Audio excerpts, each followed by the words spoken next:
Attendue le 25 mai sur Disney+, la série Obi-Wan Kenobi se dévoile un peu plus.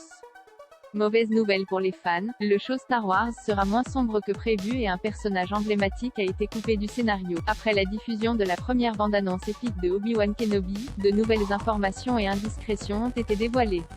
La nouvelle série Star Wars attendue sur Disney+ le 25 mai prochain s'annonce moins sombre que prévu selon Kathleen Kennedy, la boss de Lucasfilm, qui a déclaré à Entertainment Weekly: « On cherche à créer une histoire inspirante et pleine d'espoir.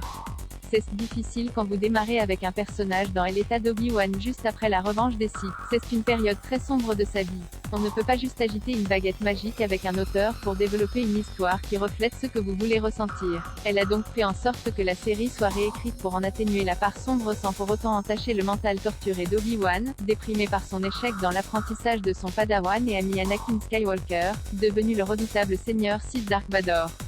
Un personnage mythique coupé aujourd'hui, on apprend comment cette réécriture se traduit dans la série, par souci de cohérence avec les autres séries Star Wars.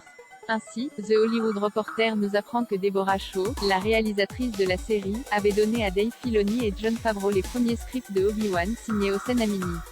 Et le duo derrière The Mandalorian a fait part de ses inquiétudes sur le terrain similaire que pourraient couvrir les deux séries, qui ne doivent pas se marcher dessus. Le scénariste Joby Harold a donc été appelé en renfort et embauché pour écrire les nouveaux scénarios en remplacement d'Hossein Amini, qui a quitté le projet en janvier 2020.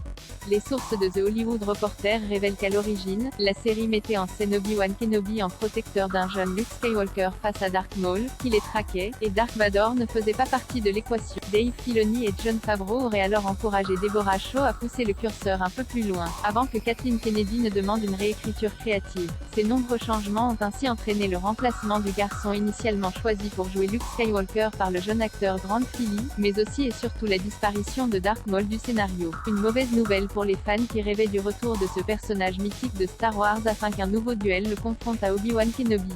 Introduit dans la menace fantôme, le Zabrak était réapparu dans les séries animées The Clone Wars et Rebels et dans le film Solo, A Star Wars Story.